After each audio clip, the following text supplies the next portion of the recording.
The Rape of Nanking is an incredibly important book. It details the massacre that took place on Nanjing by the Imperial Japanese Army, where there was mass murder of Chinese civilians, non-combatants, and surrendered prisoners of war, as well as the mass rape and torture that the people of Nanjing suffered. This book is incredibly difficult to read because there's a lot of personal testimonies, and it's not just numbers and information. It does give us that wide scale look as far as Nanjing, but also for the wider world and what the reactions were and have been. But it also zooms in on personal testimonies and personal stories, really making us sit with what these people endured. And it was horrifying. So it's incredibly difficult to read, especially one chapter is incredibly difficult to read, but it's also an incredibly important book because this massacre is so neglected in our teaching of world history. The tagline of this book is called The Forgotten Holocaust because it has been widely forgotten, even though the numbers are very comparable to massacres that happened over a much longer period of time. The Nanjing massacre happened over the course of about 6 weeks, and there are times in the book where Iris Chang, the author, will compare it to other massacres or other mass rapings, but the timeline for those are so much wider. And she doesn't really compare in the sense of this one is worse than that one, but more so to kind of give us perspective of what exactly took place in the one that we're examining here and now. And while she does fully acknowledge that there were other massacres and mass rapes and horrors that happened throughout the course of human history in wartime, she also emphasizes the importance of hearing these stories, these individual testimonies, and not forgetting. And she points to specific reasons why this massacre in particular has been so widely forgotten. Chang begins and ends this book emphasizing censorship, both the lack of reporting in Western textbooks, either by giving it only, a very short amount of page time, maybe a paragraph, while other massacres of a similar scale get far more emphasis, or world history books where it's just completely left out. But she also highly, highly emphasizes the censorship that has taken place in Japan. She mentions many prominent Japanese politicians, academics, and industrial leaders who treat the Nanjing massacre as a hoax. And she spends quite a bit of time emphasizing the cover-ups and what happened when the reports started getting out of what happened in Nanjing, the lies, and even focuses on how Japan has enshrined war criminals, which are still visited today. Despite there being plenty of photographic, videographic, and testimonial evidences of what happened, some photos even taken by the Japanese soldiers, really, really graphic photos showing the mass bodies, the beheadings, the sexual crimes against children and grown women taken as keepsakes. Even with all of this, it's still just so heavily ignored or denied. And that's one of Chang's big goals with this book, is an acknowledgement of the truth, a wider teaching, a plea not to forget. In the introduction of this book, Chang takes us through the death toll, of which the most conservative numbers exceed the bombings of Hiroshima and Nagasaki combined. And she gives the overview of the additional horrors that they went through before being killed. What the people of Nanjing suffered is shocking and sickening, and Chang tells their stories in an unrelenting and unflinching way, almost as if impressing on us that we must hear their stories, we must mourn with them, and we must not forget. Chang ends the introduction by explaining that her hope for this book is that more people will start talking about and writing about this, and that Japan would accept responsibility for it. She reminds us that to forget the Holocaust is to kill twice, and that what happened in Nanjing has widely been forgotten. So her hope is that her dedicated journalism would bring people to remember. I do think that Chang did a really good job of balancing things in this book. While she does look directly full in the face the horrors that happened and kind of forces the reader to do the same, she also gives special attention to the scholars, historians, professors, and even some soldiers who have fully acknowledged and testified to what has happened, oftentimes to their own difficulty because it's not widely accepted. She directly quotes multiple Japanese soldiers that took part in the Nanking massacre, but one in particular that she quotes that expressed deep, deep remorse. She doesn't try to heap shame on Japan, she just wants to bear out what truly happened. I will go over acknowledging and discussing some of the horrors that were experienced during the Nanking massacre. I'm gonna put some quotes on screen to further elaborate what I'm saying, but just know that what I'm giving you is small snippets of what's truly explored in this book. As Japan marched toward Nanking, leaflets were dropped, giving people 24 hours to surrender, and they gave a promise for a kind and generous dealing with non-combatants. But what the people were met with instead was the opposite. It was such a sudden and extreme slaughter that was described as the streets and alleys and ditches of the falling capital ran rivers of blood. When the 24 hours were initially given, half of the city evacuated in such a frenzy that it was man trampling on man, people tying ropes, tying clothing into ropes to be able to scale the walls.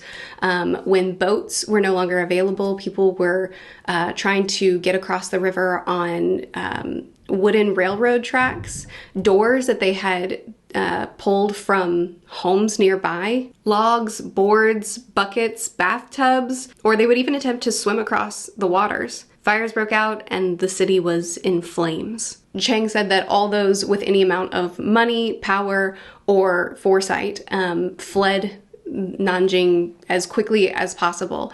And those that stayed were those who really had no ability to leave, or some that deliberately chose to stay. But most of those that stayed were mostly those that were the most defenseless. The destruction wrought on Nanking was so significant that the soldiers would complain that body disposal was too difficult. And the first-hand reports from correspondents and journalists who were seasoned in wartime reporting were shocked at what they saw in Nanking. I did some additional reading after finishing Nanking on the massacre and a lot of different things surrounding it. And one report that I read said that in order for the numbers to have been accomplished in such a short span of time, the average is about 300 people a day dying. And of course, numbers are a little bit difficult. We work within a margin, a lot of estimates, but still, I think that probably was a big part of that shock that we saw from the reporters, which I put, I think, 2 on screen here, but there were several cited. Again, the amount in such a short span of time is something that makes this massacre especially unique. So chapter 4 is easily the most difficult chapter in the book, at least for me. This is where Chang, at least the way it read to me, was she basically sat the reader down and said, we're going to sit and we're going to listen to their testimonies and we're going to look full in the face what exactly happened. I read Chang in this book as something not detached. She doesn't seem to be very far from the subject matter, giving it in a dry way. She seems very close to it emotionally, which kind of forces the reader to be as well, or at least it did for me. And in this chapter in particular, it was this harsh, one after another, this is what happened, and this is what happened, and this is what happened, and we just have to bear with it. This chapter, actually, I spent about a week reading it, and all the chapters are long, but this one in particular, I would finish reading a section and realize that my whole body was shaking, or I would finish reading and just put the Kindle down and just like stare at a wall for a while, trying to process what I had just read. Again, I'm going to have some of the quotes on the screen, but know that what I'm giving you is snippets. It's small little sections. But some of what Chang covers in this chapter, she takes us through the testimonies of those who witnessed the mass killings, the witnesses barely surviving themselves, sometimes hiding or sustaining injury and then pretending to be dead, lying in a pile of corpses. She took us through many methods of torture that they used on the civilians, but the worst was reserved for the women and girls. We do have some soldiers' blunt testimonies of their time in Nanking and the way that they viewed their victims, not as humans so much, but something like a pig. No one was safe. Not pregnant women, not the elderly, not babies, not little girls. There really seemed to be no limit. It didn't go unnoticed by the wider world. There were Japanese articles written reporting on things like a 100-man killing competition between two soldiers to see who could reach the first 100 kills. The tone of the article was spectator. It was following a sports competition. In one of the articles, one of the soldiers described the contest as fun. It was also reported in the West, and the Japanese government's response to the outcry from the wider world was just as sickening. They started kidnapping and luring women to be comfort women, kept in underground places to be subjected to ongoing sexual harm. These women oftentimes died of either infection or internal rupturing, or they killed themselves because they couldn't endure it any longer. The section on the comfort women was probably one of the hardest parts. The mass rape, torture, and murder that happened on the streets, of course, was horrifying. But the prolonged and very specific suffering that the women kept underground endured was a different kind of horror. A formatting choice that Chang made that I think was brilliant was following up chapter 4, which is the horrors that I just described, with a focused look on the heroes of the war. She follows up showing the worst that humanity is capable of with showing the best, showing how courageous and how much of a light people are able to be as well. Chang said, "Dark times paralyze most people, but some very few, for reasons most of us will never understand, are able to set aside all caution and do things even they could not imagine themselves doing in ordinary times." Chapter 5 is dedicated to a small group of Americans and Europeans who risked their health, safety, lives, in order to save hundreds of thousands of Chinese refugees. She speaks of a French priest who set up a neutral zone in Shanghai during a Japanese invasion in 1937. And a Presbyterian missionary who suggested setting up something similar in Nanking. She talks of approximately 24 volunteers who devoted themselves day and night to protecting the refugees here in Nanking. Chang says that the diaries of the volunteers, if compiled all together, would be thousands of pages long. But she focuses in on 3 specific people that made a huge difference during this horrible, horrible time. Starting with John Raab, who I will pronounce as Raab, who was the leader of the Nazi party in Nanjing, an unlikely hero in this story. When John Raab was told to evacuate Nanjing, he refused, explaining that he had lived there for over 30 years and had been treated well by the people there. He said if he had been living in Japan just as long and had been treated just as well, then he would have stayed in a state of emergency there as well. This was his home. These were his people. He was going to stay. John Raab fought to establish a safety zone for the non-combatants. He was denied again and again and again and continued to appeal to higher authorities, even so much as appealing to Adolf Hitler himself. He really believed that someone was going to help him, that there would be a safety zone for the civilians, and no one wanted to provide that for him. And eventually he came to realize that that was true. So he largely took matters into his own hands.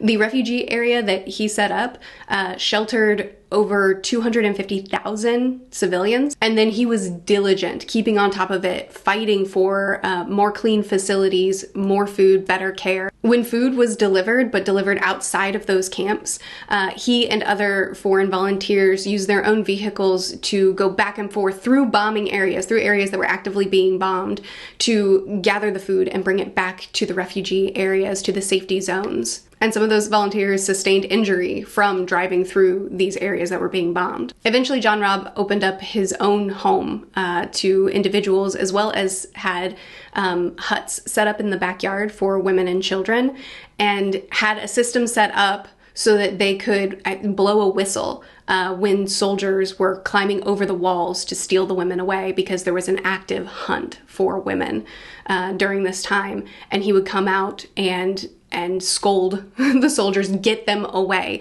using his Nazi uniform as his show of authority, and force them to listen. And it worked, though he did risk his life several times in the process of going toe-to-toe with these soldiers. Eventually, John Robb took to patrolling the streets himself, driving through the towns, actively pulling soldiers off of women. Next, we follow Robert Wilson, son of Methodist missionaries. Wilson was born and raised in Nanking. He was also the only surgeon that stayed during the occupation. Staff at the hospital quickly dwindled, and eventually there were only 3 doctors there serving all of these civilians, and he was the only surgeon of the 3 doctors that could perform amputations and other major surgeries that needed to happen to attempt to save as many lives as they could. It details the patients that he worked on. Some people who were half blown up from the bombings, some that were charred and disfigured from being burned alive. One woman who they attempted to behead, and it half worked, but they failed to sever the spinal cord, so she was still alive. So many accounts, one after another. In one of his letters home, he said, "The only consolation is that it can't be worse. They can't kill as many people as there aren't any more to kill." The doctors in this hospital worked in shifts, trying to protect the hospital and to tend to the civilians, but because there was so much need and such a small staff that the doctors themselves would oftentimes succumb to sickness because of the exhaustion of working nonstop day and night. Medical aid was prevented from coming into the city, and so these doctors just worked day and night. Wilson, in particular, as the sole surgeon, worked day and night. He couldn't turn down any patients or leave them set, and so he just didn't stop. Finally, we have Minnie Vautrin, a missionary professor. She also refused to evacuate Nanjing, and instead she turned her institution into a refugee camp for women and children. She made sure that the people under her care were clothed, fed, and did everything in her power to offer them protection. Anyone that stayed during this horror that was taking place is incredible. But there's something specifically shocking to me that knowing how the women were specifically hunted and sometimes captured for very prolonged suffering, it's shocking to consider a woman that stayed behind, but also who stood toe-to-toe with the soldiers as well, fighting for their safety as women were being dragged off, going up to the soldiers and telling them to stop. And again, because she was protected under the U.S. Embassy because of the flags that she had out, just the same as John Robb, she had some amount of authority here. And so oftentimes she was listened to. Sometimes she wasn't. She risked her own life and safety and health as well to protect as many women as she could. One thing in particular that was honed in on with Wilson was the fact that she was such a light to people's morale. There were accounts of things like an old woman who went to a Red Cross to get some porridge, and when she got there, they were out, and Wilson was there. So she just gave over her own porridge and then told the woman, "Don't you people worry. Japan will fail. China will not perish."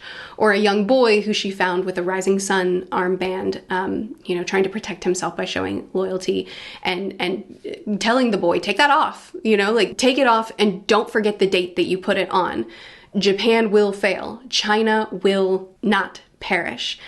She was constantly telling people, you do still have a future. Nanjing still has a future. She instilled in many people in her care a hope that seems to have left a really big impact. I am stunned by the volunteers that helped, but also by the journalists that risked their own life and health to get photos and videos and smuggle them back across the border so that they could tell the story, so that they could make sure that the world knew what was happening. Chang spent some time talking about how when word started getting out, Japan's response was to cover it up. The bodies were piled up so high that you couldn't really clean up Nanjing total.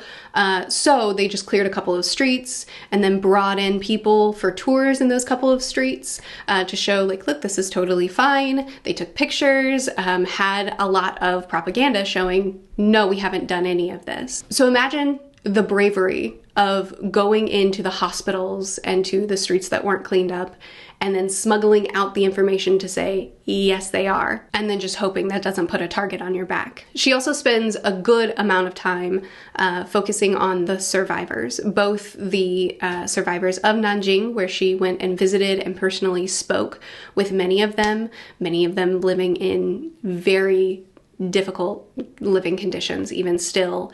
Many of them still not wanting to talk about what happened to them because it's affected them so much, and there's so much shame around it that even now it's difficult to speak about the horrors that they endured, as well as giving a significant amount of time going back through those 3 individuals that stayed and that saved so many lives, and what their lasting pain looked like. For Rob, it was ostracization, and for all 3, it was severe mental trauma.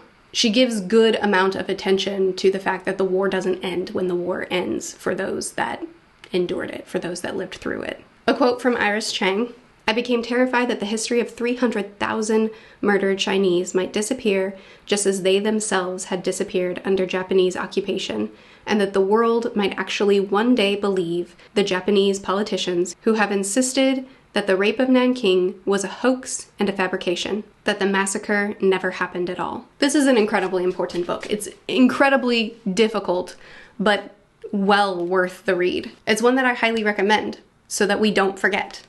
I will not forget. There's a lot that I didn't cover in this review, obviously, of the book, so I would love to continue discussing it in the comments, those who have read it, who haven't read it. If you haven't, are you going to now? Please do chat with me more in the comments. I'll see you again soon. Bye.